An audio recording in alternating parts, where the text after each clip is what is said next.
Olha só, piazada. Hoje, sexta-feira abençoada, vamos dar início na montagem, então, do nosso Peugeot aí da dona Renata.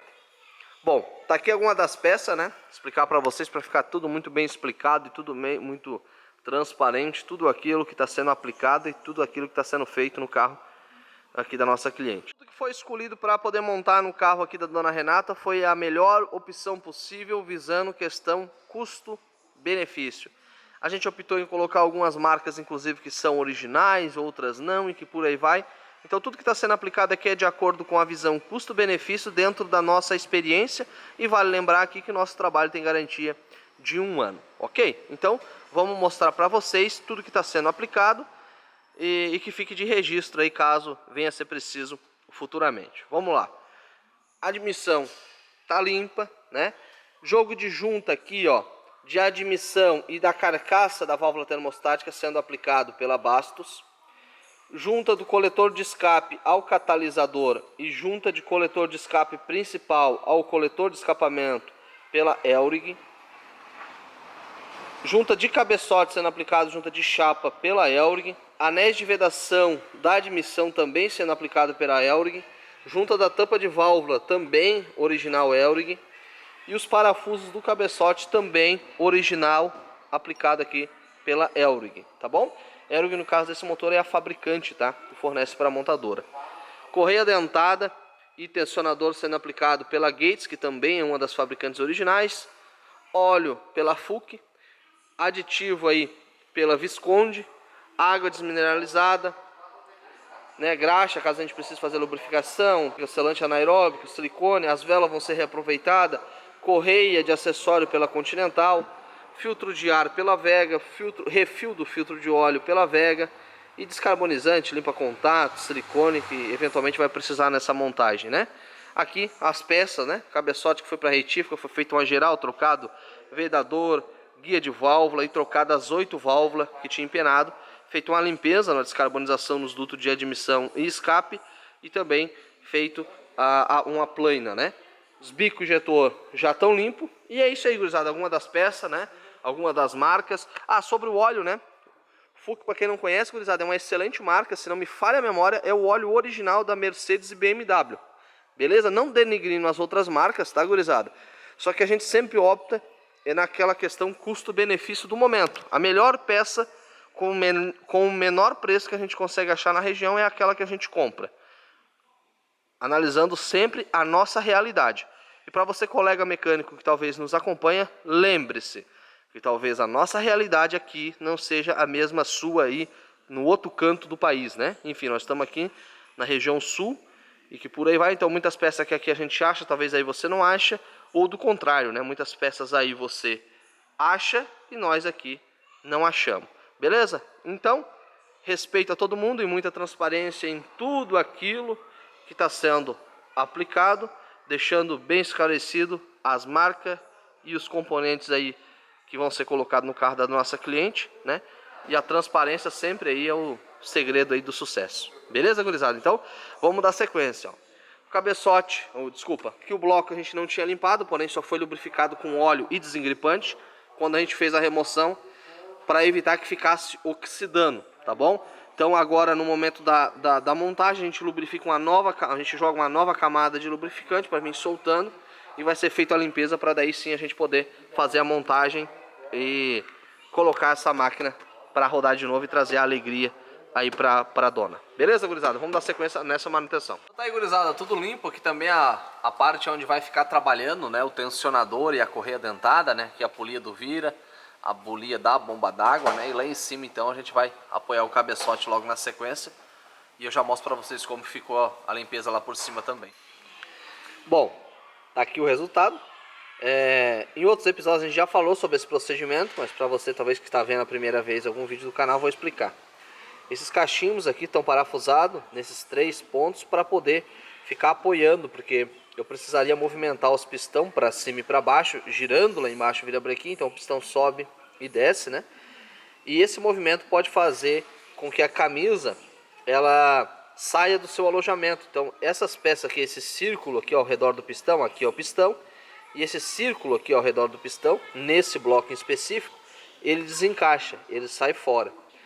Então, como o anel gera um certo atrito na camisa quando você está subindo o pistão, pode ser que a camisa arranque do bloco, né, e venha para cima. E aí uma manutenção de cabeçote se torna uma manutenção mais complexa do que deveria ser normalmente. Então é colocado esses cachimbos, né, para fazer a função como se fosse o cabeçote mesmo, que estivesse aqui em cima pressionando a camisa com o bloco. Então isso aqui mantém pressionado, ó. Na posição que eu coloco aqui, pressiona as duas, aí as duas do centro e depois as duas últimas aqui. Aí você pode girar o motor para poder descarbonizar a cabeça do pistão conforme foi feito aí. Beleza, gurizada? Então, tá aí, a limpeza já tá pronta para a gente então agora dar sequência na montagem. Eu não vou me estender muito em alguns detalhes. E aí no decorrer, conforme for surgindo alguma outra coisa que eu acho interessante deixar registrado para vocês, a gente vai comentando. Beleza? Então, mão na massa aí para nós finalizar essa máquina.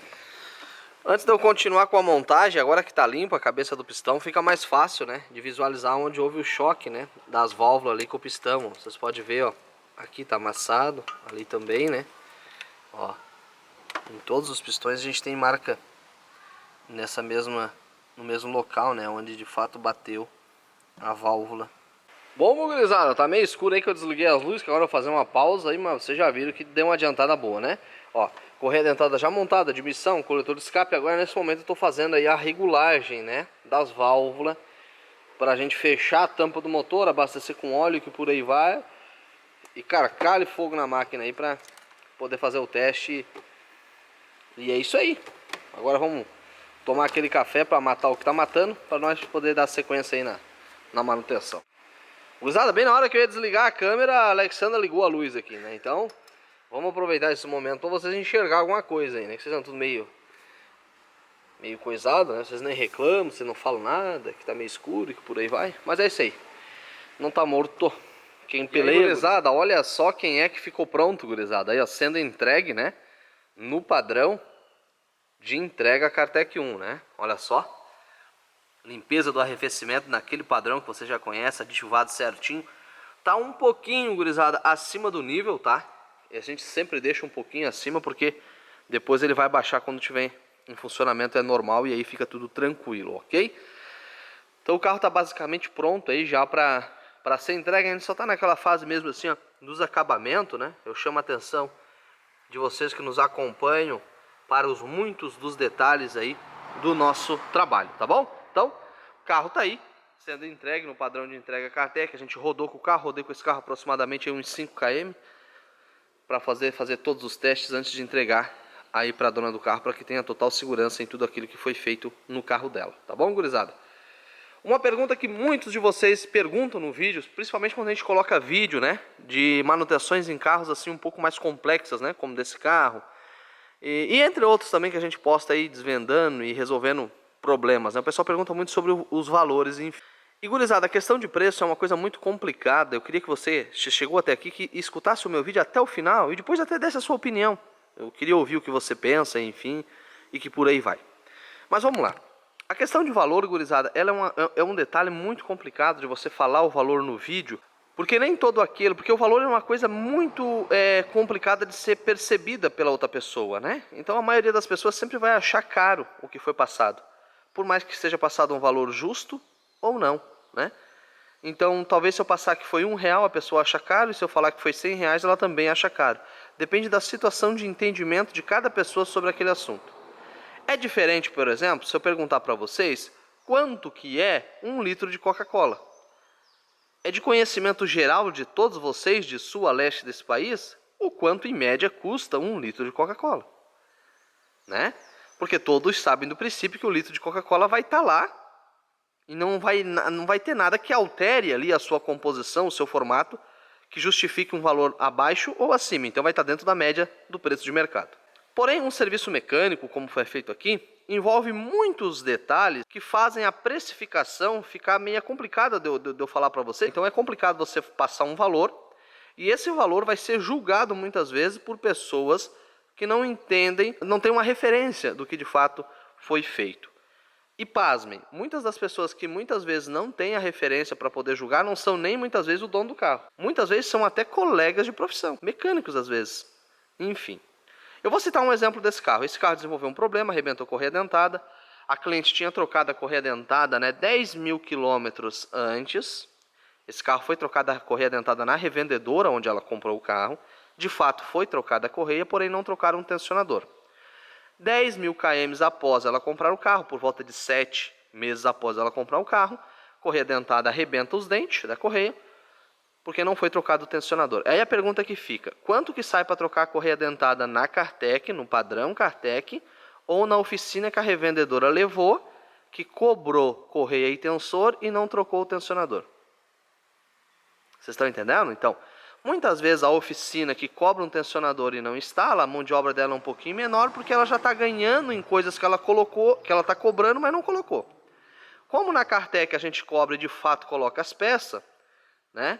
A nossa mão de obra precisa ser justa porque a gente não está ganhando nada em coisas ilícitas, né? Então, por exemplo, se o carro vai 3 litros de aditivo, tem de fato os 3 litros de aditivo original ali dentro.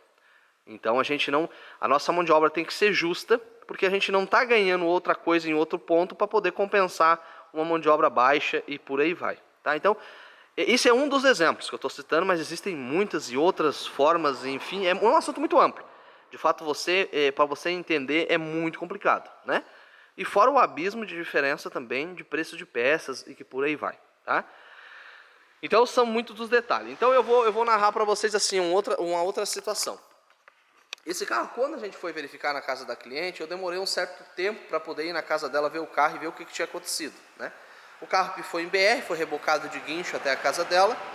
E nesse meio tempo, um outro profissional esteve lá e já tinha olhado antes para poder analisar o que estava acontecendo. E esse profissional chegando lá, desmontou a capa superior aqui da correia dentada e com uma chave rodou o comando para verificar que a correia tinha arrebentado. Esse é um procedimento, por exemplo, que eu não faço. Por que eu não faço? Porque quando arrebenta a correia dentada, o comando na parte de válvula de cima, ele para numa posição fixa. E os pistões é que vão continuar se movimentando. Então, se uma das válvulas aqui parou aberta, ela vai permanecer aberta sempre, porque o comando não está mais girando para ela mudar de posição, abrir e fechar novamente. Então, normalmente, quando o carro desse arrebenta a correia dentada, gurizada, dificilmente ele entorta as 8 válvulas, como aconteceu aqui.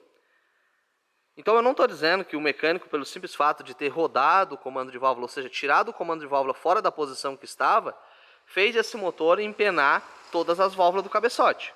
Mas é um procedimento que eu, por exemplo, jamais faria, tendo em vista que 6 desse ocorrido. Eu estudei para isso, então eu sei como que o motor trabalha, eu sei que as válvulas vão se abrir e que o pistão... Então, se entortou, por exemplo, uma válvula aqui e outra ali, o comando está parado, então não vai entortar mais nada. O que tinha para entortar já entortou. Agora, se eu vim aqui, por exemplo, e rodar o comando, der mais uma volta no comando, eu faço os cames girar e eu faço essa válvula aqui que já está torta, o comando vai abrir outra válvula, e aí o pistão sobe e vai entortar a outra, e assim consecutivamente. Então, quando esse carro chegou para nós, já tinha sido mexido aqui no comando, tinha sido mudado ele da posição que ele havia parado, ok? E, enfim, quando a gente desmontou, de fato, todas as válvulas estavam tortas. Independente se entortou uma, 2, 3, enfim, o trabalho basicamente seria o mesmo. A economia seria de não ter que trocar as 8 válvulas, ou trocar uma ou duas, enfim. Mas são detalhes, tá? Eu não estou aqui afirmando nada. Eu só estou falando de acordo com o meu conhecimento de causa no assunto em questão. É um procedimento que todo mecânico que de fato tem um know-how na área jamais faria, né? Jamais rodaria o comando de válvula sabendo de que a correia arrebentou. Você não mudaria o ângulo de abertura de válvula sabendo que a correia arrebentou. Não tem lógica você fazer isso, né? Então, obviamente, talvez um orçamento de uma pessoa que faz esse tipo de procedimento, às vezes, fica inferior a um orçamento, talvez, de uma pessoa que sabe que não pode fazer isso. O valor que a cliente investiu no carro dela para deixar o carro perfeito, assim como saiu zero de fábrica, tudo montado no padrão, assim como se ela tivesse tirado esse carro zero, né?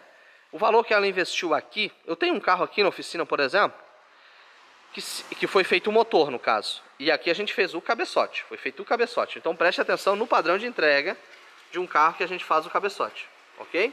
Tá. Eu tenho um carro aqui na minha oficina que foi feito o motor, tá? E se eu pegar o valor investido, que a cliente investiu aqui, que isso aqui é investimento, isso aqui não é gasto, tá? O valor que a cliente investiu nessa manutenção. fizer esse valor vezes 4, preste atenção, o valor que foi investido aqui, eu fizer vezes 4, eu preciso colocar mais R$ 2.000 em cima ainda para chegar no valor, por exemplo, preste atenção, que o meu cliente gastou para fazer o motor aqui, ó, desse carro. Ó. E olhem o padrão que foi entregado o carro para ele. Isso aqui é o reservatório onde teria que ter água com aditivo e limpo e por aí vai. Eu não estou aqui falando se o serviço foi bem feito ou mal feito. Eu só estou explicando para vocês que aqui foi gasto 4 vezes mais e ainda tem que botar mais R$ 2.000 em cima para chegar no valor estimado que o cliente já gastou até aqui e o carro não está bom. E o carro está aqui na minha oficina para poder resolver o problema. Então, questão de preço, gurizada, é muito complicado. Vocês vejam que aqui o cliente gastou bastante e mesmo assim não resolveu. Então, vocês veem que é bem complicado as coisas, né? Talvez ali no carro, ali, se a cliente for comentar com alguém quanto que ela investiu para poder fazer o serviço, porque aqui o cliente gastou, aqui ele não investiu, tá? Aqui ele gastou, porque não resolveu o problema. Ali foi um investimento, porque a cliente vai sair do carro aqui andando, ela não vai precisar ir para uma auto elétrica para poder limpar bico, ela não vai precisar ir levar o carro para fazer geometria e balanceamento. Esse carro aqui, para você ter uma ideia, não está nem andando direito. Porque uma roda está para a direita, outra para a esquerda, que não foi nem alinhado o carro, foi tirado o motor. Eu imagino que por baixo, né, que esse é o procedimento, então tem que tirar a quadra de suspensão e que por aí vai. O carro não dá nem para você andar, porque a roda está para cá, o carro está todo desalinhado. Quer dizer, quem montou não levou nem para fazer um alinhamento, né? Então o que eu quero falar, pessoal, é que o carro sai daqui pronto, sai rastreado, sai com o óleo trocado, né? Limpeza no arrefecimento do radiador, tudo direitinho. É só pegar, bater chave e andar. Não precisa procurar outros profissionais para ficar resolvendo detalhe. Não precisa levar na casa do radiador para fazer a limpeza de arrefecimento. Não precisa levar na casa do ar-condicionado para botar gás no ar-condicionado, porque tudo eu faço aqui. A gente entrega o carro pronto, funcionando e que por aí vai. Não que o profissional que fez isso aqui não poderia ter feito. Ele poderia também, mas não faz por... Enfim, não sei, a gente não sabe por que não fazem, né? Mas enfim, são detalhes. Então você tem que prestar bastante atenção antes de precificar o trabalho de alguém. O carro está aqui, eu ainda não passei o orçamento ao dono do carro, né? Mas aqui a solução só depende de você que assiste o vídeo, tá? Eu tenho solução para o problema. Não sei se o cliente vai fazer o trabalho com nós ou não, mas eu tenho como resolver o problema dele, beleza?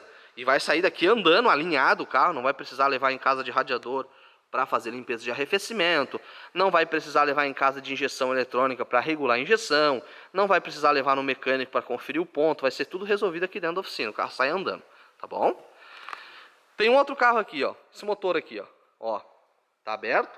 Esse carro aqui o cliente trocou correia dentada, tirou uns vazamentos, enfim, eu não vou estar entrando em detalhes, mas por razão e circunstância desconhecida, o carro, a pressão de óleo desse motor aqui é de 4 bar, no máximo, estava trabalhando em 12.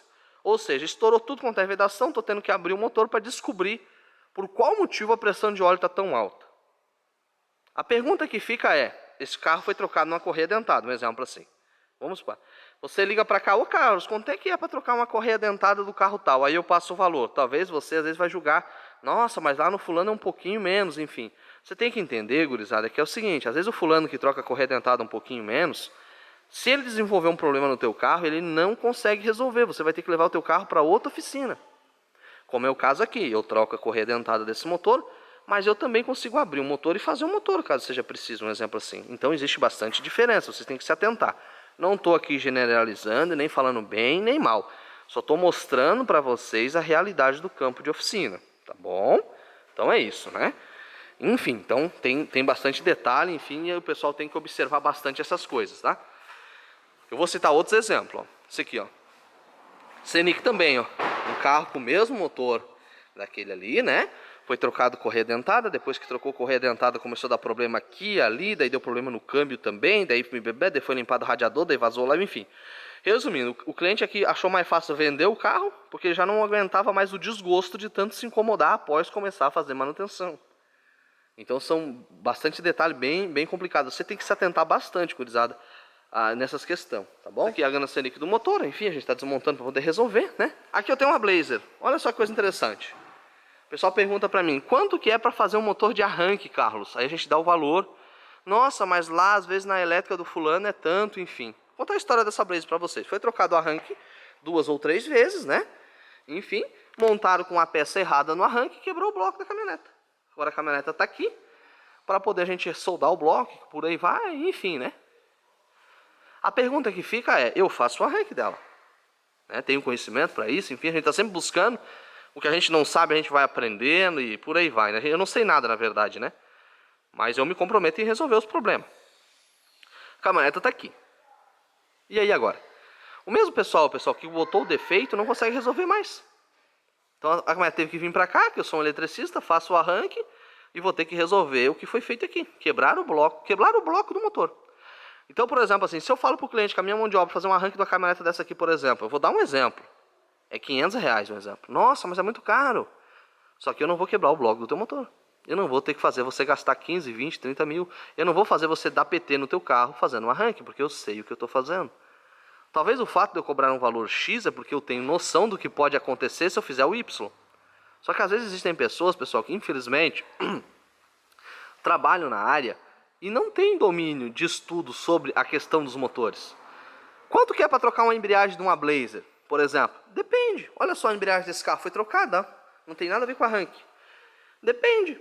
Você vai levar numa oficina que o mecânico vai botar os parafusos de volta, ou você vai levar numa oficina que o mecânico às vezes está trabalhando sobre entorpecente, enfim, às vezes sob a influência de alguma coisa e depois não bota mais os parafusos.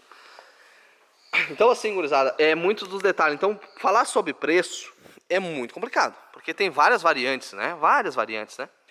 É que nem essa caminhoneta aqui, ó. Isso aqui é uma Discovery, né? Uma Land Rover. Então é isso. Vamos finalizar o vídeo, agradecer a dona do carro pela confiança no nosso trabalho, tá? E agradecer a cada um de vocês clientes que confiam no nosso serviço ao ponto de trazer o carro e deixar aqui pra gente resolver. Valeu, gurizada. Espero que vocês tenham entendido a mensagem que eu quis passar. É um assunto muito complicado, mas enfim.